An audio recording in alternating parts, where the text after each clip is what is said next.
남유다 16대 왕 요시야 왕은 선한 왕이었습니다. 어느 정도 요시야 왕이 선한 왕이었느냐?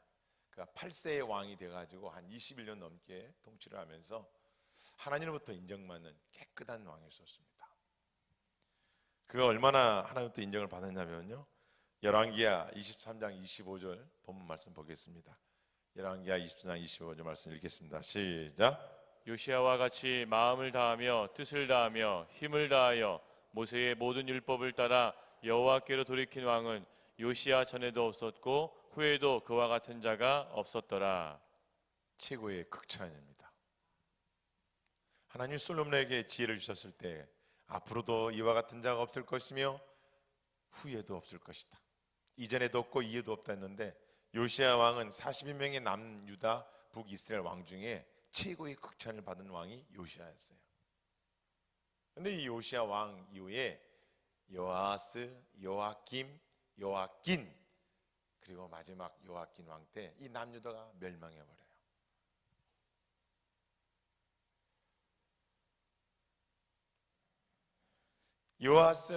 요아스의 왕 이후에 요아스 왕이 되는데 딱 3개월 만에 폐위가 됩니다. 바벨론에 끌려가고 맙니다. 그리고 이어서 그의 동생 여호야김이 왕이 됩니다. 그런데 이 왕도 부당한 세금과 노동력 착취와 그리고 무고한 백성들의 억울함을 풀어주지 않았기 때문에 나라의 죄악에 관영해서 결국 요야김도 폐위됩니다. 그리고 남유대의 마지막 왕 여호야긴이 왕이 오릅니다. 그런데 이 왕도 605년에 느부갓네살이라는 이 왕이, 바벨론 왕이 모조리 바벨론으로 다 끌고 갑니다. 이때 간 유명한 왕족이 다니엘입니다. 그리고 예스겔도 이때 다 끌려갑니다. 본문의 시대적 배경은 바벨론입니다. 바벨론, 신들의 문. 그렇게 너희가 우상을 섬기며 하나님을 떠나 살았던 너희의 최종이 어디냐? 종착지가 어디냐? 너희가 그토록 원했던 우상들이 집결되어 있는 바벨론. 하나님을 경외하며 살아야 했던 그들이 우상을 섬기고 폐역함을 인하여 마지막 종착지점에 끌려가서 나라를 잃고 백성들이 한많은 세월 실에 차 있었던 그 시대가 오늘 본문이에요.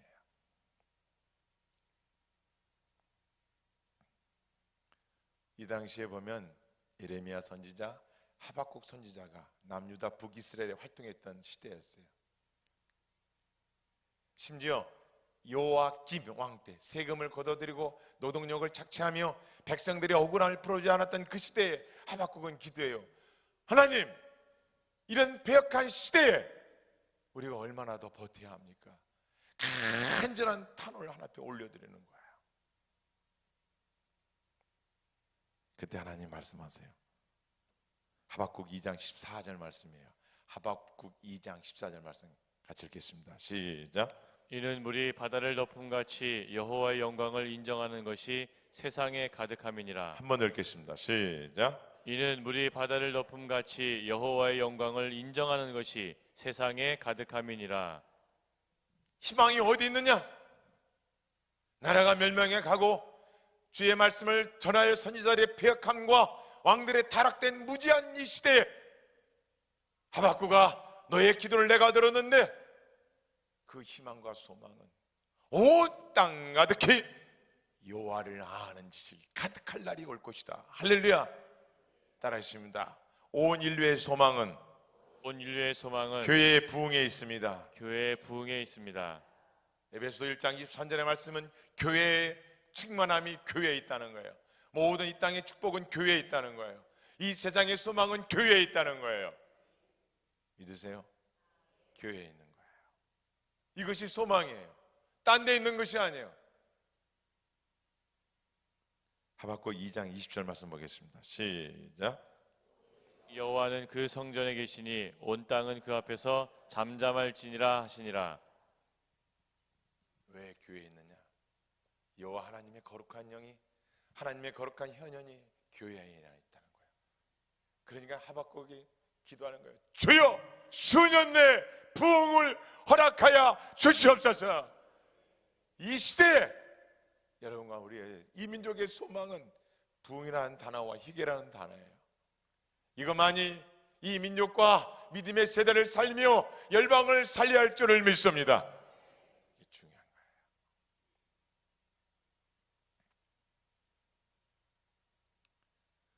거예요. 하나님의 백성들뿐만 아니라 이 시대를 살아가는 일반인들도 이상이 없으면 살아가는 목적과 가치를 잊어버려요.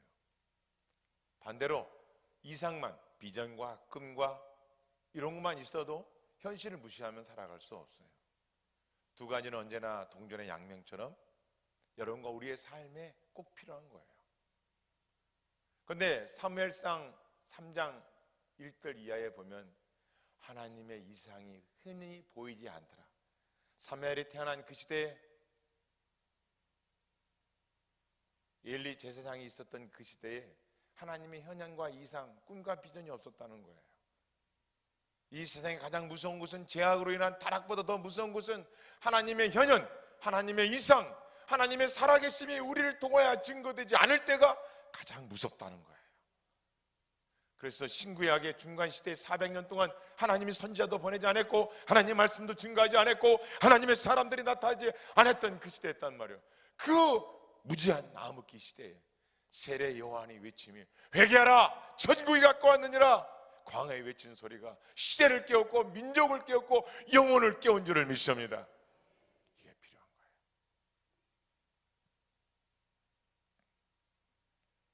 이상이 보이지 않았던 그 시대와 달리 오늘은 이상이 나타나는 거예요.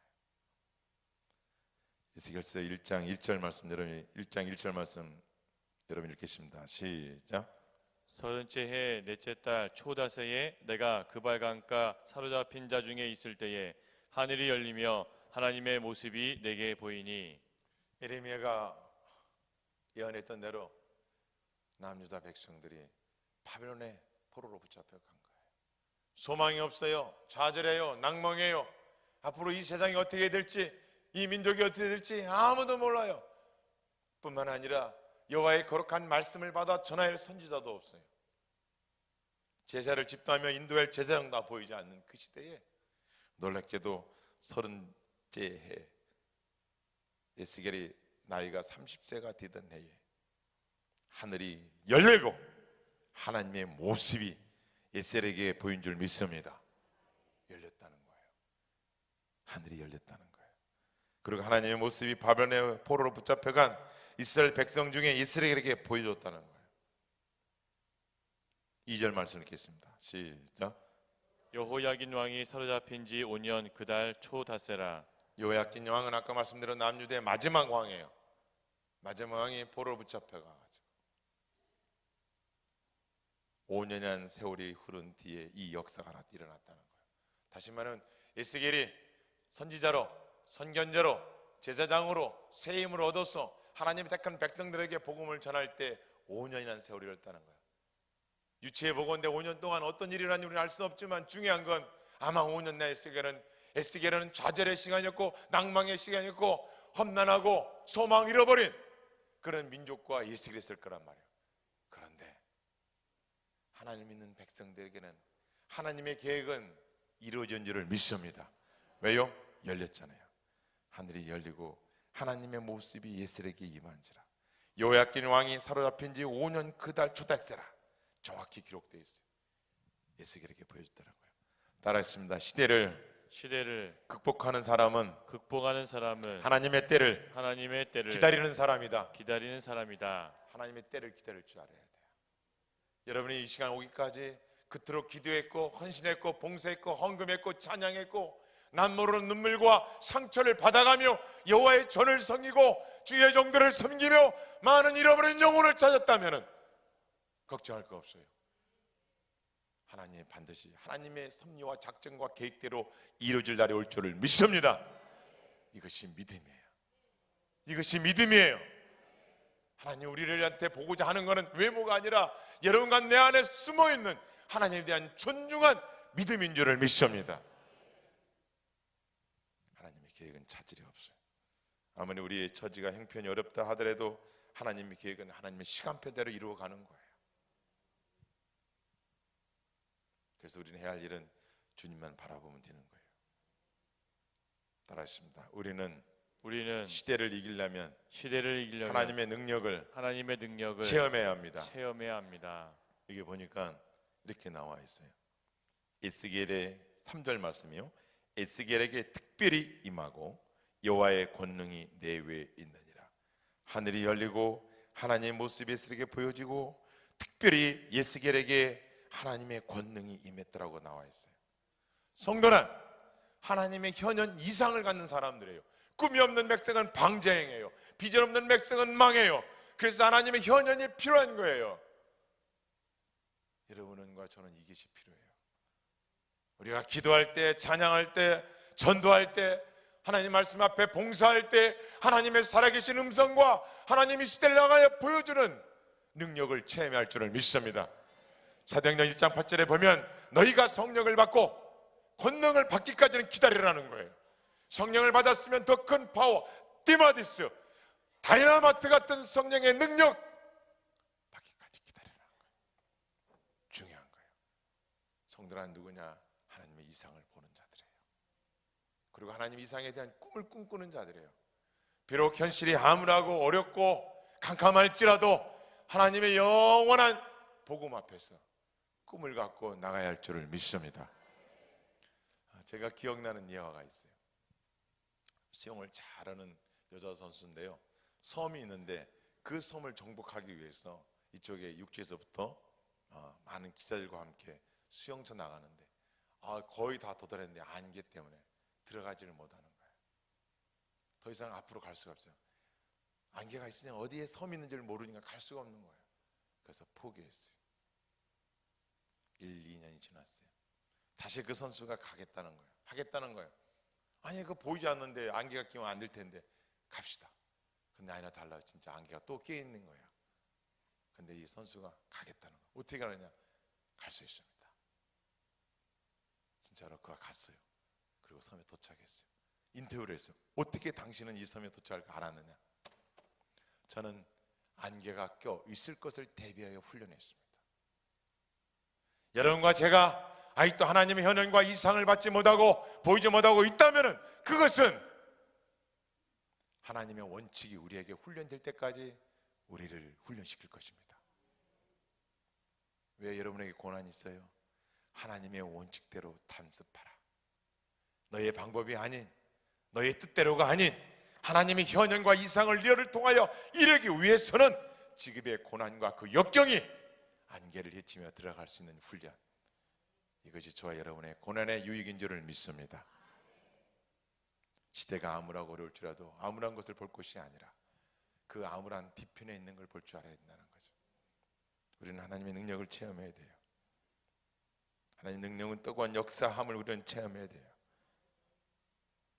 제사장했던 에스겔이 이것을 체험하니까 포로로 받잡혀간 그곳에서 시대에 찬 백성들을 향하여 이제 구원의 복음과 소망의 메시지를 전해요. 그전에는 죄악을 물들은 그들을 향하여 심판과 징계와 어두운 것뿐이었어요. 그러나 하나님의 이상이 임하니까 그 뒤부터는 하나님의 백성들을 향한 소망의 메시지를 전해요. 여러분이 바로 그 사람들이에요. 절망하는 저 백성들을 향하여, 어려워가는 이 시대와 이 민족을 향하여 저와 여러분들이 빛의 자녀로 살아야 할 의미와 사명이 하나님 우리에게 주시는 이상인 줄을 믿습니다. 제가 어렸을 때 전기가 없었어요. 국민학교 때. 그래서 호롱불을 켰어요. 할아버지께 했어요. 그러면 호롱불을 밑에 놓는 게 아니라 위에 이렇게 벽 위에다 이렇게 놔요. 그러면은 저녁에 화장실 갈 때 또 동생들 할아버지 머리 밟지 않고 지나갈 수 있도록 호롱불이 딱 펴져 있어요. 제가 세월이 흘러 성경 읽어보니까 이렇게 나와 있어요. 등불을 등경우에 드나니 등 말 밑에 두른 자가 없이 등경우에 드네. 산 위에 든다는 거 뭐예요? 하나님 믿는 백성들은 말 밑에 감춰두는 게 아니라 수도원에가 있는 게 아니라 갈 수도 있지만 등경원에 세상 가운데 빛을 발하라고 우리를 세우는 줄을 믿습니다. 빛을 발해야 돼요. 그런데요, 기억나요.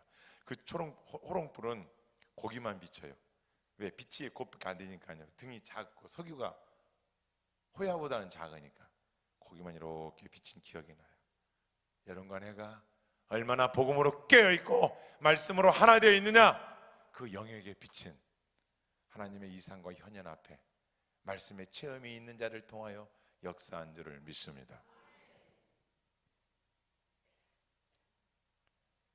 오늘 이 시대에 가장 필요한 것은 따라했습니다. 내가 무엇을 할 것인가? 무엇을 할 것인가? 소명의식이에요. 소명의식이에요. 하나님, 이 시대에, 이 캄캄해가는 이 시대에, 더러워져가는 이 시대에, 배역해져가는 이 시대에 주님, 내가 어떠한 사명을 붙들고 살아야 합니까?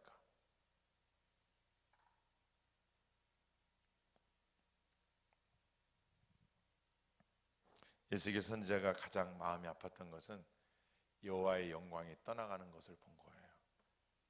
왜? 바벨론의 포로 붙잡혀 왔으니까 여호와의 영광이 떠났잖아요. 이가봇, 촛대를 옮긴다. 여호와의 영광을 거두신다. 교회든 사람이든 하나님의 현현이 나타나지 않고 하나님의 영광을 거둬간다 생각해 보세요. 그것처럼 비참한 게 없죠. 그런데요, 에스겔이 기뻤던 때가 있어요. 그게 언제예요? 한번 돌아가 보겠습니다.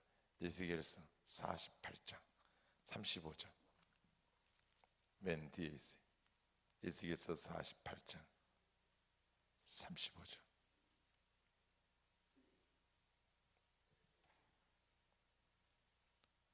전 230쪽에 있습니다. 35절 같이 읽겠습니다. 시작. 그 사방의 합계는 18,000척이라. 그날 후로는 그 성읍의 이름을 여호와 삼마라 하리라. 여호와 삼마. 따라했습니다. 여호와께서 거기에 계시다. 여호와 삼마라는 뜻이에요. 이 시대에 하나님 어디에 계실까요?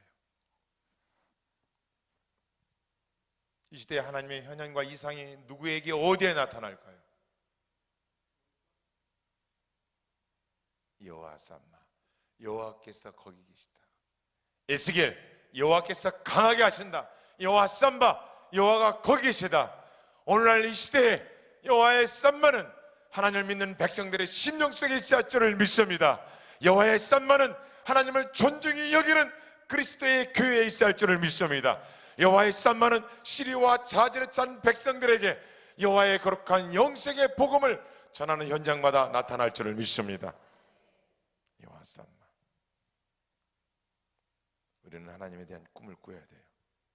꿈꾸는 자는 그 꿈이 우리를 인도해 줘요.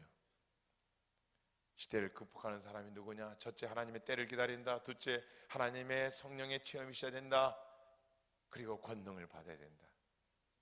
그리고 여호와께서는 이 세상에 희망이 있는 게 아니라 하나님 믿는 백성들의 심령 속에 있다는 거예요. 여호와께서 거기에 계시다. 여호와께서 거기에 계시다. 여호와의 성전이 회복될 걸 70년 만에 회복되어 하나님의 백성들이 예배를 드리며 하나님의 영광이 회복되는 걸 본 에스겔 선지자가 48장 35절 끝절에 가서는 여호와 삼마, 여호와 삼마. 따라했으면 여호와 삼마. 제가 여호와하면 여러분 삼마. 여호와 삼마, 여호와 삼마, 여호와 삼마. 여호와 삼마가 하나님을 믿는 저와 여러분의 심령 속에 날마다 살아서 세상 것에 들어오지 않고 하나님의 존전 앞에 다시 오실 그분을 맞이하는 거룩한 신부가 되길 주님의 이름으로 축원합니다. 우리나라가 어려운 가운데 있어요. 그래도 하나님께서 황교안 총리를 잘 준비시켜서 기도 많이 이렇게 하시는 주의 종을 세워서 국가를 통치케 하신 너무 감사해요. 저는 정당을 얘기하는 게 아니에요. 이분이 사법고시를 제가 알기로는 2학기 때 준비를 했는데 하나님 저에게 사법고시 합격시켜 주시면은 주님의 말씀을 전하는 전도자가 되겠습니다. 그래서 그는 사법고시 공부에 합격했어요. 그리고 야간에는 신학교를 다녔어요. 그리고 전도사가 됐어요. 지금 목동의 작은 교회 전도사님이에요. 저녁 9시에 주무시고 새벽 2시에 일어나서 11년 넘게 성경의 교재를 만들며 성경을 연구해요. 그런 분이 지금 이 국가의 총리예요. 물론 헌법재판관에서 120일에서 180일 내에 탄핵 소추안이라든가 결의를 해야 되겠죠. 그러나 그동안은 어떻게 될지 모르지만은 자기 대권주가 될지도 모르겠지만 어쨌거나 하나님을 드려고 경일한 신실한 하나님의 백성이 이 국가의 빛을 비추고 있다는 거예요. 할렐루야. 아무리 청와대가 우상의 판을 치고 술수와 그리고 남바다 할지라도 하나님께서는 이미 그것을 알고 하나님의 택한 자들을 세워서 오늘 또 여호와의 현현을 보여주는 날이 될 줄을 믿습니다. 이게 소망이에요. 기도합시다.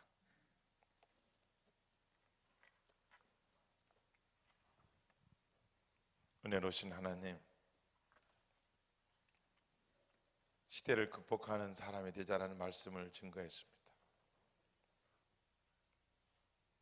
하나님의 사람들은 시대를 이겨낼 사람이 느리고 하나님의 사람들은 믿음의 사람들이 되어야 하고 하나님의 사람들은 하나님의 권능을 체험하는 사람들이 될 줄을 믿습니다.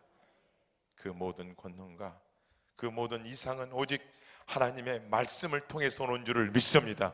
주여, 이 시대에 하나님의 말씀이 흥왕하여 온 땅 가득히 여호와를 아는 지식이 충만하게 하여 주시옵소서. 예수님의 이름으로 기도합니다.